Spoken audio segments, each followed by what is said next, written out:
ममज्ञानतिमिरान्धस्य ज्ञानाञ्जनशलाकया चक्षुरुन्मिलितं येन तस्मै श्रीगुरवे नमः। नमो विष्णुपदाय कृष्णपृष्ठाय भूतले श्रीमते भक्तिस्वरूप दामोदर स्वामिनिति नामिने। नमः सद्भक्तमनये मुनिपुर उद्भवाय च प्रभुपादलसद्वाणी प्रचार निरतायते। नमो विष्णुपदाय कृष्णपृष्ठाय भूतले श्रीमते जयपताका स्वामिनिति नामिने। नमाचार्य पादाय निताय कृपा प्रदायिने गौरकथा धामदाय नगरग्राम तारिणे।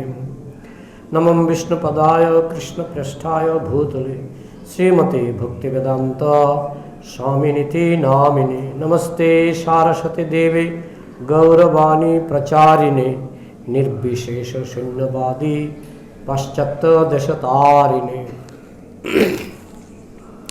তো অধ্যায়টির নাম হচ্ছে মহারাজ পরীক্ষিত ব্রাহ্মণ বালকের দ্বারা অভিশপ্ত হলেন। খুবই শিক্ষণীয় অধ্যায়। শ্রীমদ্ ভাগবতের প্রতিটি অধ্যায়, প্রতিটি শ্লোক অত্যন্ত শিক্ষণীয়।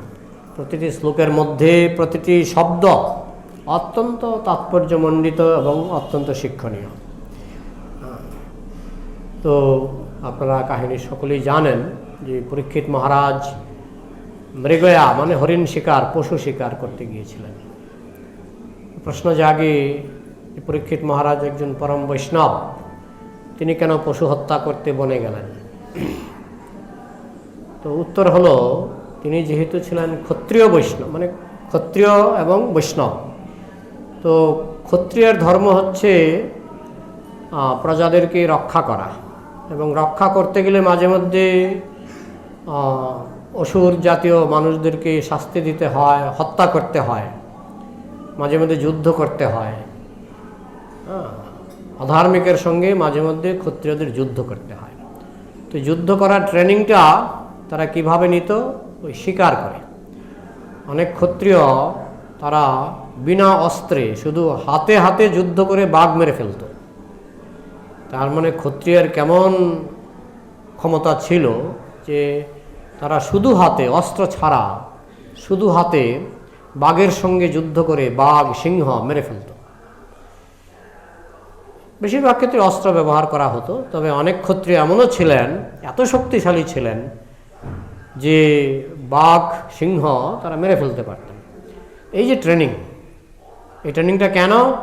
কিছু কিছু মানুষ আছে বাঘের মতো, কিছু কিছু মানুষ আছে সিংহের মতো, গুন্ডা বদমাইশ। আজকালকার দিনে এই সমস্ত গুন্ডা বদমাশরা কাউকে ভয় পায় না, বরং দেশের নেতা মন্ত্রী তাদেরকে তোয়াজ করে না, তাদেরকে বিভিন্নভাবে তোয়াজ করে যে আমার ভোট, আমাকে ভোটে জিতিয়ে দাও। কিন্তু তৎকালে তারা ওই সমস্ত গুন্ডা বদমাশের উপর নির্ভর করতো না। এই জন্য তারা শিকার, পশু শিকার, সিংহ, বাঘ এবং হরিণ, অনেক সময় হরিণ খুব দৌড়ায়, তো শত্রু খুব দৌড়ায়, হয়তো একজন চোর খুব দৌড়াচ্ছে, তো সেই চোরকে তাকে তো ধরতে হবে বা তাকে বধ করতে হবে বা তাকে আটকাতে হবে। তো এই জন্য তারা পশু শিকারের মাধ্যমে ওই ক্ষত্রিয় বিদ্যাটা তারা প্র্যাকটিস করতেন। এই জন্য প্রাচীনকালে যেহেতু তখন যথার্থ ক্ষত্রিয় ছিল, তাই ক্ষত্রিয়ের ধর্ম হিসাবে মৃগয়া অনুমোদিত ছিল। তো একটা এইভাবে তিনি অনেক হরিণের পেছনে দৌড়াতে দৌড়াতে, পশুর পেছনে দৌড়াতে দৌড়াতে বনের মধ্যে স্বাভাবিকভাবেই তিনি ক্লান্ত হয়ে পড়লেন, এবং বিশেষ করে তার খিদে এবং পিপাসা, তার প্রচণ্ড পিপাসা পেয়েছিল। মহারাজ পরীক্ষিতের প্রচণ্ড জল পিপাসা পেয়েছিল। তো তিনি বনের মধ্যে শ্রমিক ঋষির আশ্রম ছিল, তো তিনি গিয়ে দেখলেন শ্রমিক ঋষি চোখ বন্ধ করে পদ্মাসন করে বসে আছে। তো মহারাজ পরীক্ষিত বললেন, আমাকে একটু জল দেবেন, আমার খুব তৃষ্ণা পেয়েছে, জল তেষ্টা পেয়েছে, একটু জল দেবেন।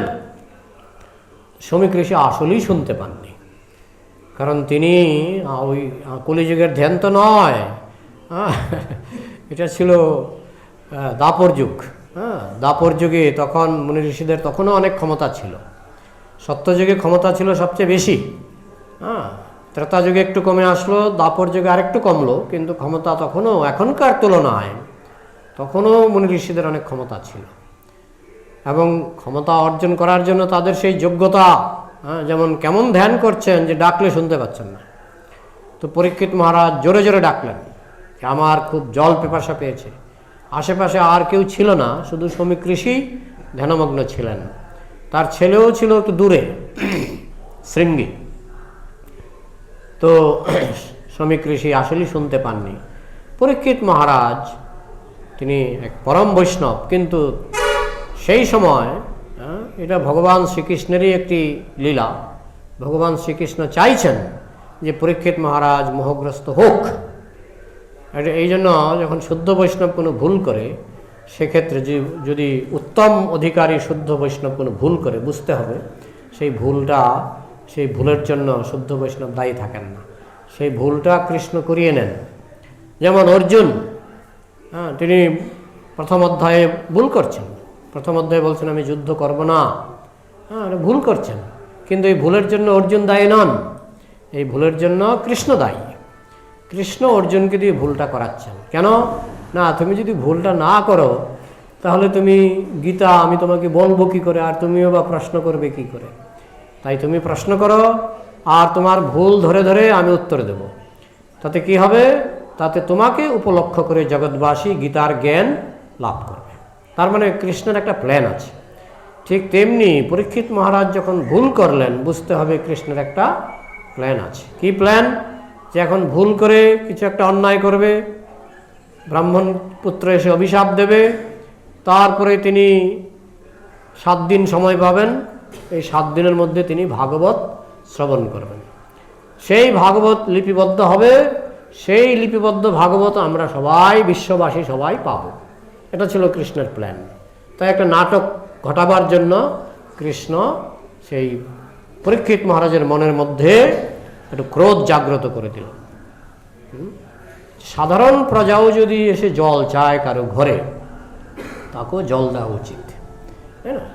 আর আমি রাজা, আমি পিপাসার্থ হয়ে এখানে জল চাইতে এসেছি, সঙ্গে আমার কেউ নেই, তো এখানে আমাকে একটু জল দেওয়া উচিত। আর আমি এত জোরে জোরে ডেকেছি, এত জোরে জোরে আমি জল জল বলে চিৎকার করেছি, আমার মনে হয় না উনি শুনতে পাননি।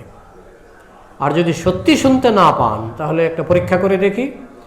সামনে ছিল একটা মরা সাপ, এটা যখন গলায় দেব, তখন যদি লাফিয়ে ওঠেন, তখন বুঝতে পারবো ধ্যানটা কি নকল না আসল।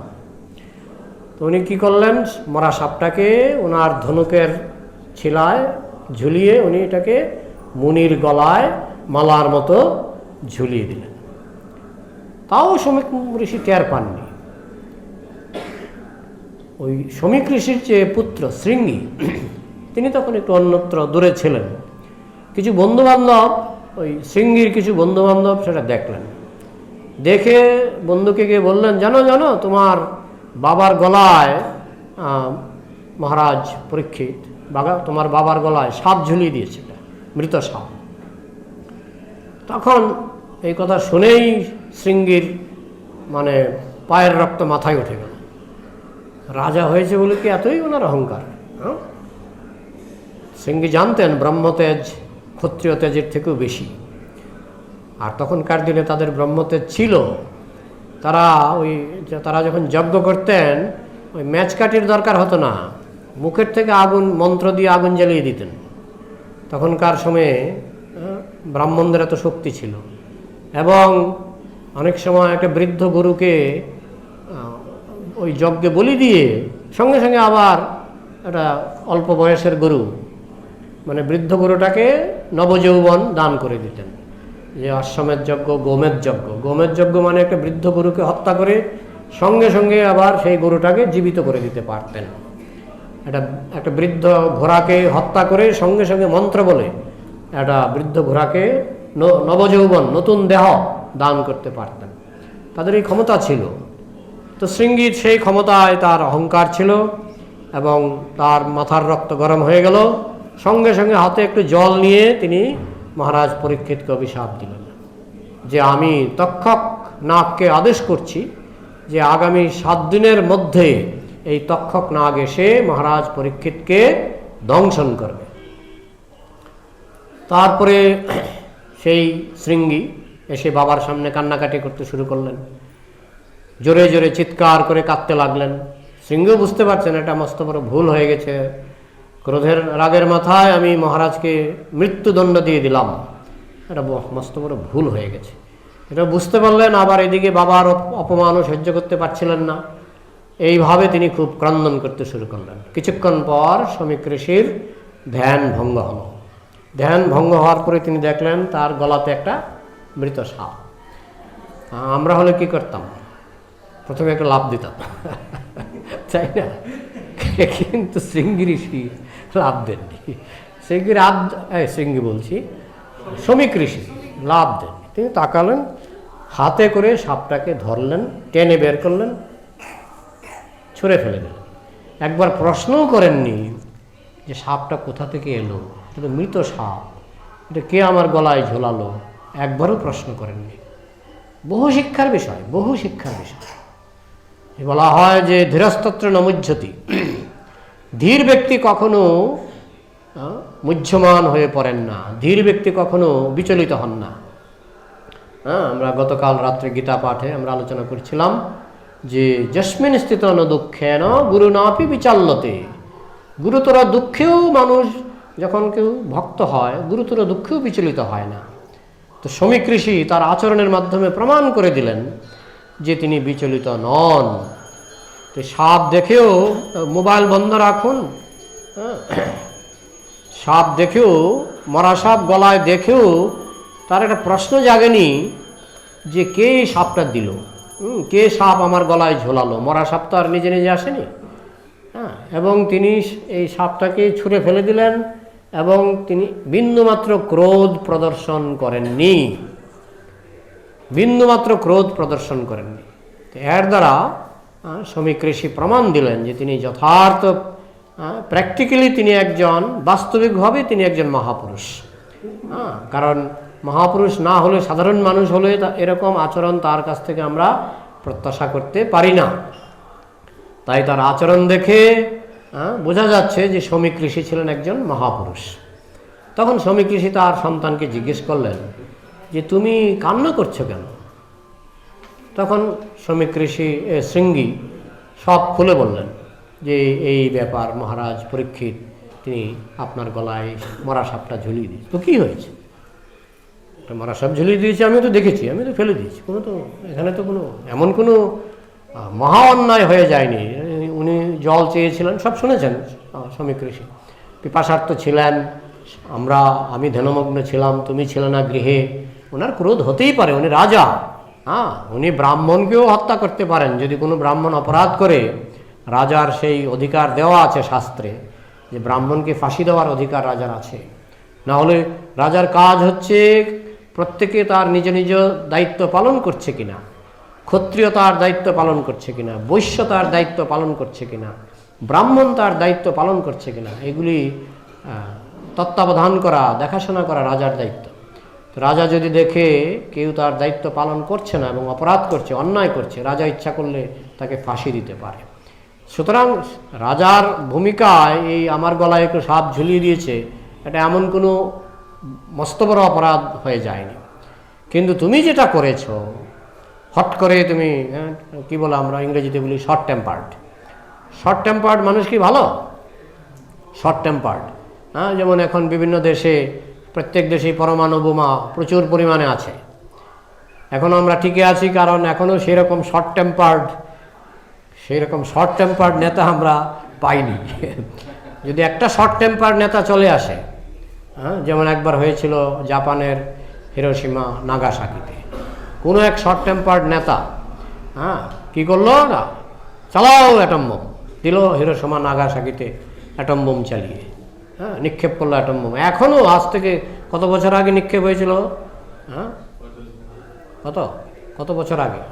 কমপক্ষে তো 45-50 বছর আগে নিক্ষেপ হয়েছিল। এখনও সেই হিরোশিমা নাগাসাকি, এখনও সেখানে মানুষের মুখগুলি অ্যাবনর্মাল, যারা জন্মায় অ্যাবনর্মাল মুখ, অ্যাবনর্মাল চোখ, মানসিকতা, মানে অনেকেই পাগল হয়ে জন্মায়।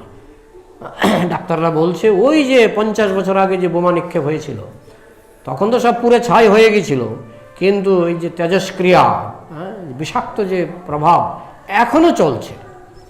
তাহলে একজন নেতা হট করে তিনি একটা কাজ করে বসলেন, তার জন্য মানুষ মানে কি বলবে, জেনারেশন আফটার জেনারেশন মানুষ কষ্ট পাচ্ছে, তাই না?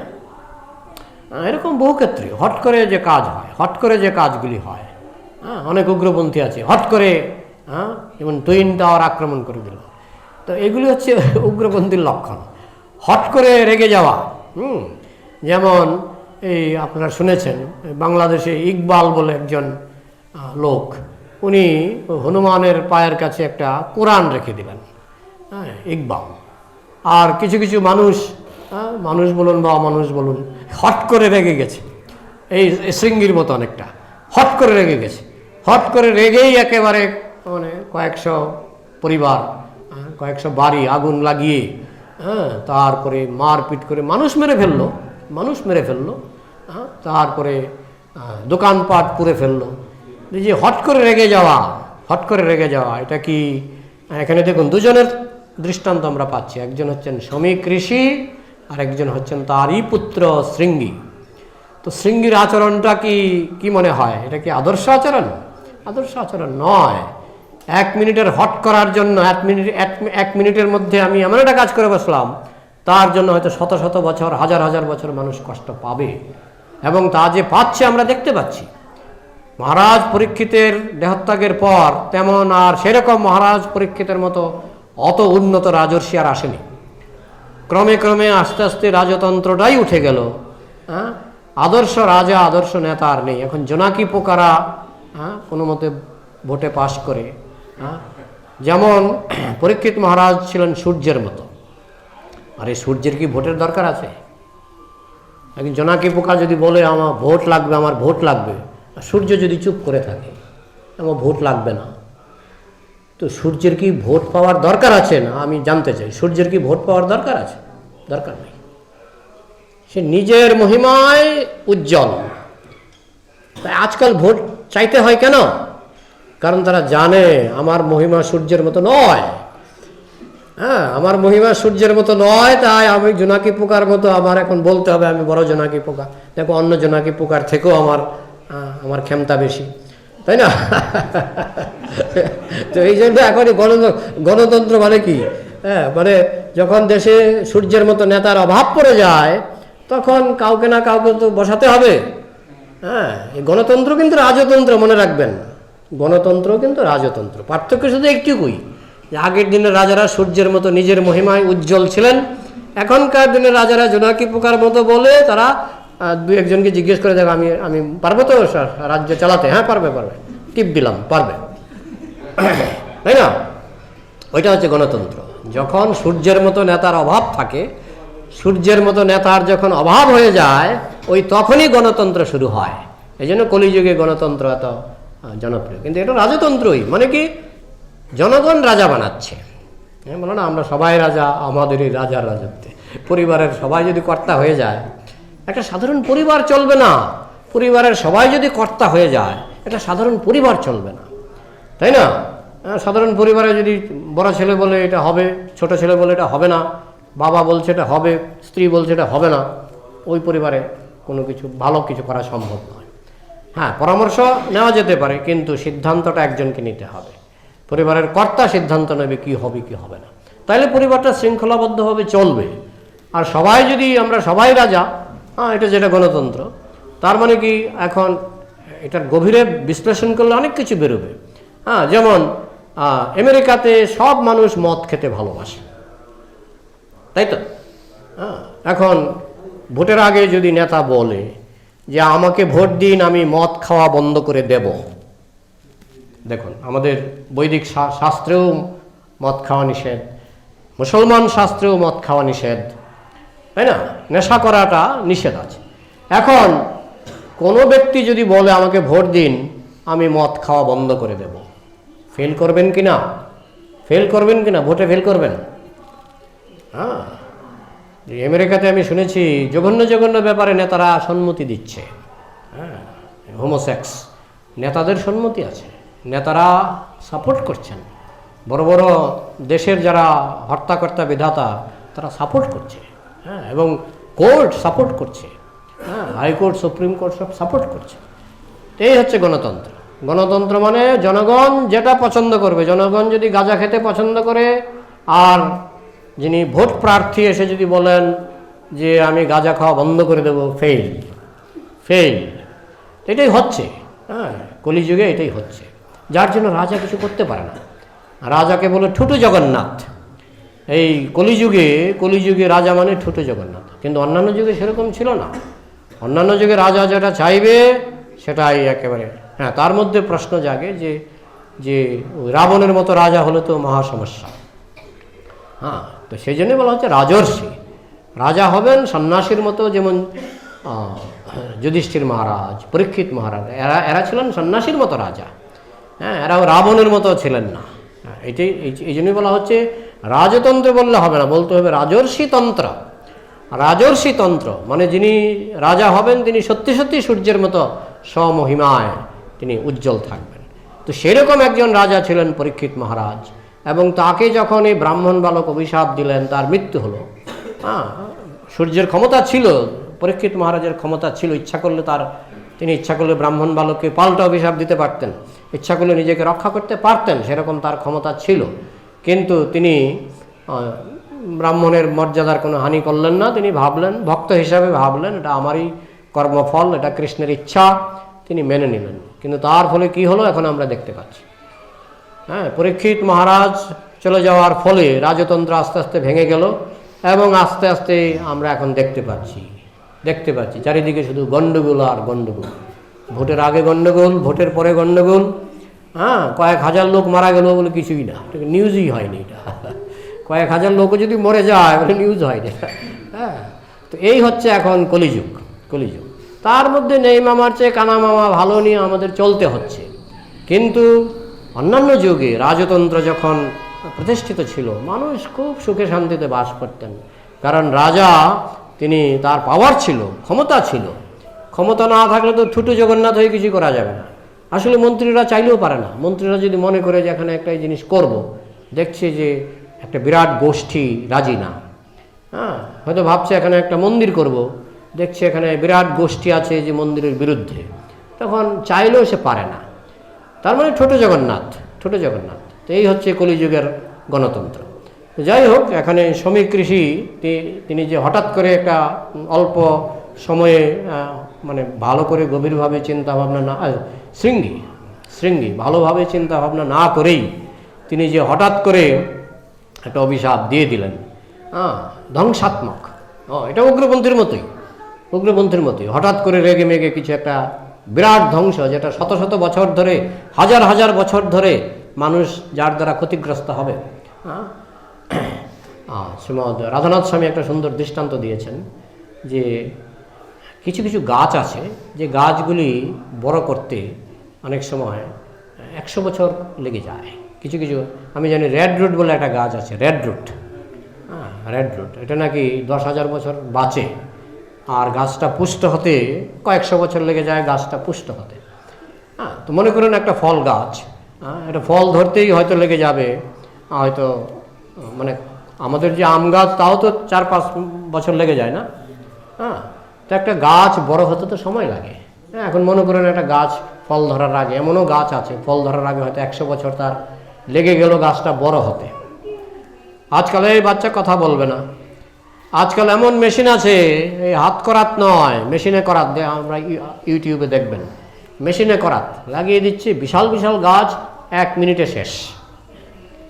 তাহলে গাছটা বড় হতে কতদিন লাগলো? মনে করেন 100 বছর লাগলো, বা মনে করেন 10 বছরই লাগলো। একটা আম গাছ ফল ধরতে ধরতে, ভালো আম গাছ 10 বছর ধরুন। এখন একটা করাত দিয়ে কাটতে এটা 1 মিনিট।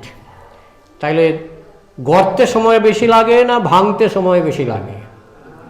ভাঙতে সময় বেশি লাগে। যে গাছটা 100 বছর ধরে বড় হলো, সেই গাছটা আমি 1 মিনিটে কেটে ফেলতে পারি। আধুনিক যন্ত্রপাতি এত উন্নত, আমি 1 মিনিটে সেই গাছটাকে কেটে ফেলতে পারি।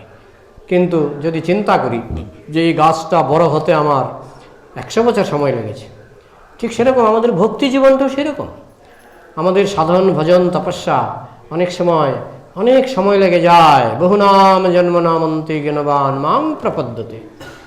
বহু বহু জন্ম ধরে জ্ঞানের চর্চা করে মানুষ বুঝতে পারে কৃষ্ণ হচ্ছেন ভগবান। হ্যাঁ, অনেক জন্ম সংসিদ্ধ তত জাতি পরাঙ্গতিম। হ্যাঁ, মনুষ্যানাম সহস্রেষু কশ্চিৎ যততে সিদ্ধয়ে সিদ্ধানামপি যততামপি সিদ্ধানাম কশ্চিন মাং ব্যক্তি তত্ত্বত। হ্যাঁ, হাজার হাজার মানুষের মধ্যে কদাচিৎ দু একজন মানুষ ভগবানকে লাভ করার চেষ্টা করে, তাদের মধ্যে কদাচিৎ দু একজন সিদ্ধি লাভ করে, সেই সমস্ত সিদ্ধ পুরুষদের মধ্যে কদাচিৎ দু একজন কৃষ্ণকে বুঝতে পারে। তাহলে ভক্তিটা গড়তে জন্ম জন্মান্তর লেগে যায়। হ্যাঁ, তিল তিল করে জন্ম জন্মান্তরে আমরা জমাই এই ভক্তি। এটা এক জন্মের সঞ্চয় নয়, বলা হয় পূর্বজন্মের স্বীকৃতি। বেশিরভাগ ক্ষেত্রেই জন্ম জন্মান্তর ধরে বহু নাম জন্ম নামন্দে বহু বহু জন্ম ধরে আমাদের সঞ্চয় করতে হয়। একটা সাধারণ বিল্ডিং যখন করে, আমরা দেখি গরিব মানুষ যখন একটা বিল্ডিং করে, প্রথমে হয়তো তার হাতে হয়তো 10 লাখ টাকা আছে, তো সে 10 লাখ টাকা দিয়ে ফাউন্ডেশন করে বসে থাকে। ফাউন্ডেশনটা করে আর করতে পারে না, বসে থাকে। আবার 10-15 বছর রোজগার করার পরে ফাউন্ডেশনের উপর 1 তলা করে। আমি দেখেছি এরকম। হ্যাঁ, আমাদের আগরতলায় এরকম একটা লোক, তিনি প্রথমে ফাউন্ডেশন করলেন, তারপরে 4-5 বছর আর কিছু কাজ নাই, 4-5 বছর পরে আবার কিছু পয়সা জমিয়ে আবার উনি 1 তলাটা করলেন, তারপরে আবার কয়েক বছর পর 2 তলা করলেন, করে করে ওনার দেহত্যাগের পর 3 তলা না 4 তলা উনি কমপ্লিট করে ওই উপরের তলায় দেহত্যাগ করেছিলেন। তো যাই হোক, একটা সাধারণ বিল্ডিং করতে আমরা দেখি তিল করে মানুষ করে, তাই না? এক ধাপে অনেকেই পারে না। হ্যাঁ, বিশেষ ধনী ব্যক্তি ছাড়া এক ধাপে অনেকেই পারে না। হ্যাঁ, তো ঠিক সেরকম আমাদের ভক্তি জীবনটা এরকম, এক ধাপে হবে না। বেশিরভাগ ক্ষেত্রে আমি বলছি এক ধাপে হবে না। তিল করে আমাকে প্রথমে সাধুগুরু বৈষ্ণবের কৃপায় আমি একটু ফাউন্ডেশন পাবো, হ্যাঁ, একটু ভক্তির জমি পাবো, একটু ফাউন্ডেশন পাবো, তারপরে ক্রমে ক্রমে ক্রমে ক্রমে বহু বহু জন্ম ধরে, হ্যাঁ, যেমন এই যে কপিল দেবের নিকট যে গঙ্গা নিয়ে আসলেন যে ভগীরথ, হ্যাঁ, এক জেনারেশনে হয়নি। হ্যাঁ, বলা হয় কি প্রথম কি দিলীপ নাকি, প্রথম অংশুমান দিলীপ, হ্যাঁ, এদের নাম আছে ভাগবতে। এক জেনারেশনে চেষ্টা করলেন, কি প্রথম কে মনে আছে কি প্রভু? অংশুমান চেষ্টা করলেন, তার জেনারেশন চলে গেল, কিছু করতে পারেননি। তারপরে দিলীপ এসে চেষ্টা করলেন, তার জেনারেশন চলে গেল, কিছু করতে পারেননি। তারপরে তো ভগীরথ না, অসামঞ্জস্য। দেখুন 4 জেনারেশন না, 4 জেনারেশন শেষে আসলেন ভগীরথ। ভগীরথেরও কত কষ্ট। হ্যাঁ, গঙ্গা আসতে চাইছেন না, তাকে বুঝিয়ে শুনিয়ে কনভিন্স করতে হয়েছে। হ্যাঁ, বলছে আমি যে গিয়ে পড়বো, পৃথিবীতে পড়বো, আমার এই ব্যাগকে সহ্য করবে, পৃথিবী তো চুরমার হয়ে যাবে। তখন মহাদেবকে তপস্যা করে ভগীরথ মহাদেবকে রাজি করালেন। তো এইভাবে অনেক জেনারেশনের ইতিহাস। তো গঙ্গাকে আনতে গিয়ে যেমন একটা জেনারেশনের ইতিহাস রয়েছে, আমাদের ভক্তিকে যদি আমরা বৃদ্ধি করতে চাই, ওই এক জন্মে হয় না, বেশিরভাগ ক্ষেত্রে এক জন্মে হয় না। আমরা জানি না আমাদের কত জন্ম লাগবে। যারা অত্যন্ত ভাগ্যবান, হ্যাঁ, অবশ্য আমাদের বলা হয় হোপ এগেনস্ট হোপ। হ্যাঁ, আমাদের এমন আশা রাখতে হবে যেন আমরা এই জন্মেই আমরা শুদ্ধ ভক্তি লাভ করতে পারি, আশাটা আমাদের সেরকম রাখতে হবে। কিন্তু প্রভুপাদ বলতেন, কেউ যদি ফার্স্ট ডিভিশনের চেষ্টা করে সে সেকেন্ড ডিভিশন পেতে পারে, কেউ যদি সেকেন্ড ডিভিশনের চেষ্টা করে, জয় শ্রী রাধা মাধব কি, গৌরনিতাই কি, কেউ যদি সেকেন্ড ডিভিশনের চেষ্টা করে সে থার্ড ডিভিশন পেতে পারে। আর কেউ যদি থার্ড ডিভিশনের চেষ্টা করে তাহলে সে ফেল করতে পারে। তো এই জন্য আমাদের টার্গেটটা কিন্তু রাখতে হবে যেন আমরা এই জন্মেই যেন আমরা ভগবানকে লাভ করতে পারি, কৃষ্ণ প্রেম লাভ করতে পারি, সেটা হবে আমাদের টার্গেট। কিন্তু ম্যাক্সিমাম ক্ষেত্রে কি হয়, টার্গেট আমরা যত বড়ই রাখি না কেন, ম্যাক্সিমাম ক্ষেত্রেই এক জন্মে হয় না। জন্ম ধরে একটু সঞ্চয় করতে করতে আমাদের ভক্তি পুষ্ট হয়। এবং বহুনাম জন্ম নামন্তে বা অনেক জন্ম সংসিদ্ধৌ তত জাতি পরাঙ্গতিম।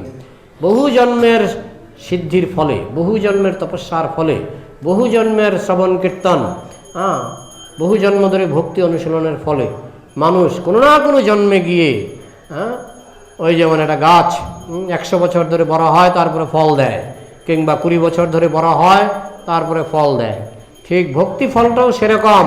আমাদের জন্ম জন্ম ধরে সেই ফলের ভক্তিলতার চাষ করতে হয়, জন্ম জন্ম ধরে। কিন্তু একটা 100 বছরের বয়স্ক গাছকে কাটতে যেমন 1 মিনিট লাগে, অবশ্য ভক্তিকে নষ্ট করা যায় না, কিন্তু চেপে দেওয়া যায়, চেপে দেওয়া যায়। ভক্তি হচ্ছে একটা চুম্বকের মতো। যেমন আপনার একটা চুম্বক আছে, এটা 10 গ্রাম, এবার 1 জন্মের সাধনার ফলে এটা হয়ে গেল 20 গ্রাম, 3 জন্মের সাধনার ফলে এটা হয়ে গেল 30 গ্রাম, এই করে করে চুম্বকটা মনে করুন 80 গ্রাম হয়ে গেল। কেমন? তারপরে আপনি তার উপরে 100 কেজি মাটি চাপা দিলেন, এবার চুম্বকে কাজ হবে? আপনার চুম্বক কিন্তু 10 গ্রাম থেকে হয়ে গেল 80 গ্রাম, কিন্তু তার উপরে আপনি মাটি চাপা দিলেন 1 ট্রাক গাড়ি, তাইলে কি সেই চুম্বকে কাজ হবে? তো ভক্তিটা এরকম।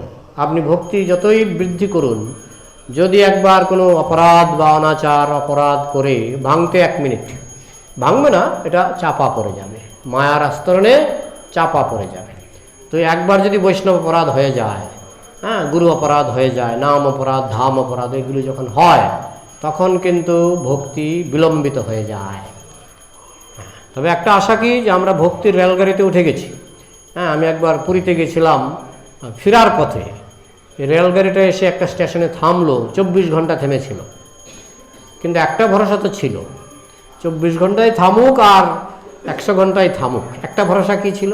আমি রেলগাড়ির মধ্যে আছি এবং রেল ঠিক হবে, রিপেয়ার হবে, রাস্তা ঠিক হবে, আমাকে ঠিক নবদ্বীপে পৌঁছে দেবে, সেই ভরসাটা তো ছিল।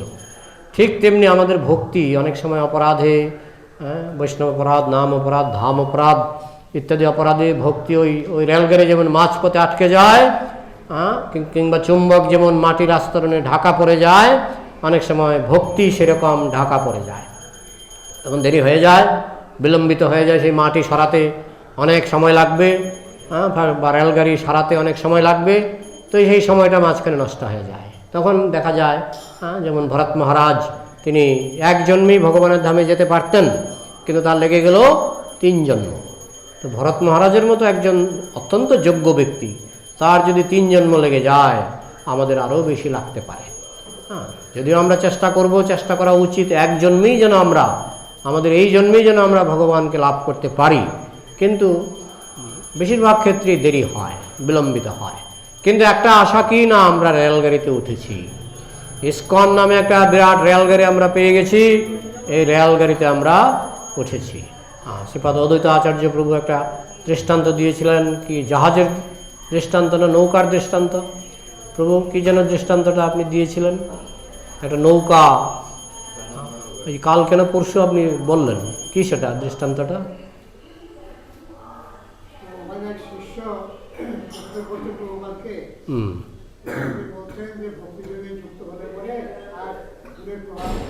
গুণের প্রভাব থাকে না।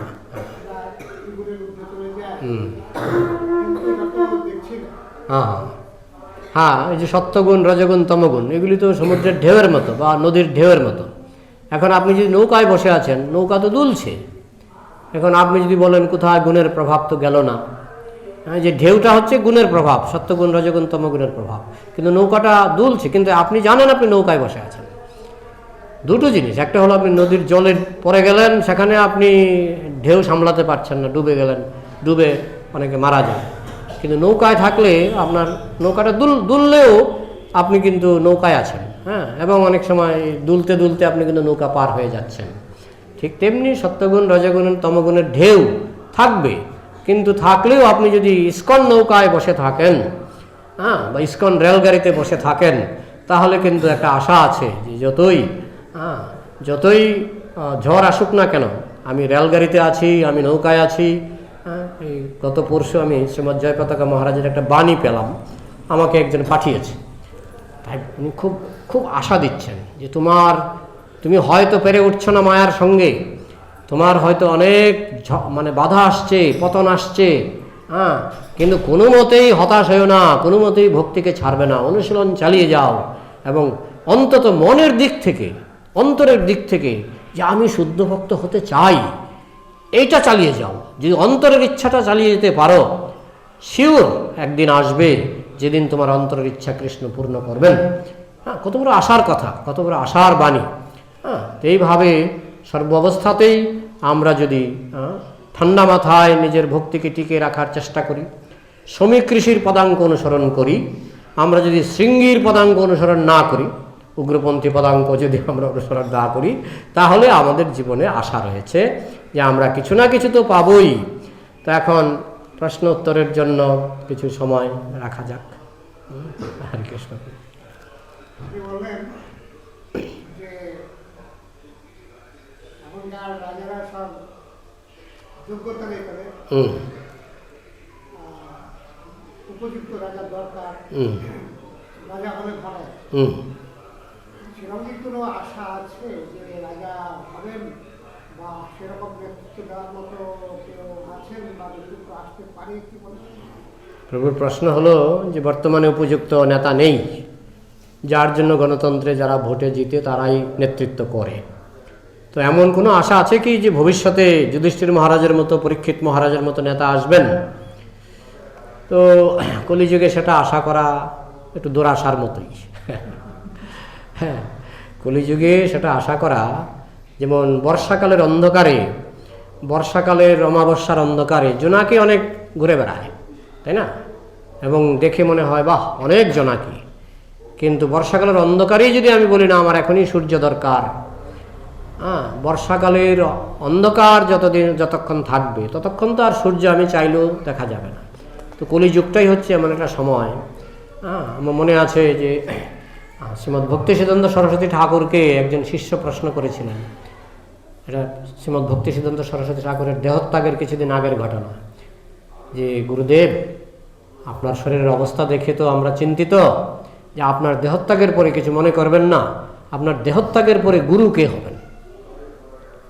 তখন শ্রীমদ্ ভক্তি সিদ্ধান্ত সরস্বতী ঠাকুর যে উত্তরটা দিয়েছিলেন সেটা খুবই শিক্ষণীয় উত্তর।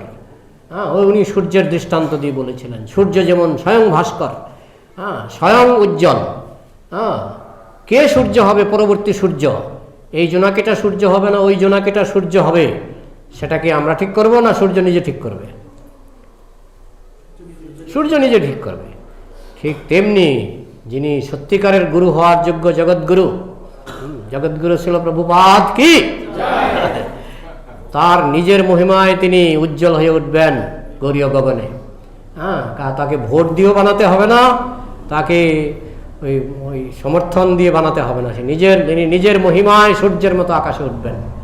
এবং আমরা দেখছি শ্রীমদ্ ভক্তি সিদ্ধান্ত সরস্বতী ঠাকুরের এই বাণী কতটুকু প্র্যাকটিক্যাল এবং কতটুকু যুক্তিযুক্ত আমরা দেখতে পাচ্ছি। তো এখন আমরা যে ভোট দিয়ে যত রাজাই বানাই না কেন, যদি আসল রাজা জগতে আসে ভোটের দরকারও হবে না, বিনা ভোটেই তিনি এমন জনপ্রিয় হবেন যে মানুষ তার চরণে লুটিয়ে পড়বে। তো সেই দিন কলিযুগে আমরা খুব একটা আশা করি না। মাঝে মধ্যে হয়তো আপ ডাউন হবে, 10% জ্যোতি বাড়বে, 20% জ্যোতি বাড়বে আবার কমে যাবে, এরকম আপ ডাউন হবে বলে আমাদের বিশ্বাস। আপনি যদি কিছু মন্তব্য করতে চান করতে পারেন। ঠিক আছে, আর কোনো প্রশ্ন? মাতাজিদের কিছু প্রশ্ন আছে? মাতাজি তো খাতা কলম নিয়েছেন, কিছু প্রশ্ন আছে কি? আচ্ছা, আর কোনো প্রশ্ন আছে? প্রশ্ন না থাকলে আমরা এখানে সমাপ্ত করছি। গ্রন্থরাজ শ্রীমদ্ ভাগবতম কি, সমবেত বৈষ্ণব ভক্তবৃন্দ কি, নিতাই গৌর প্রেমানন্দে হরি। শিলা প্রভুপাদ কি জয়।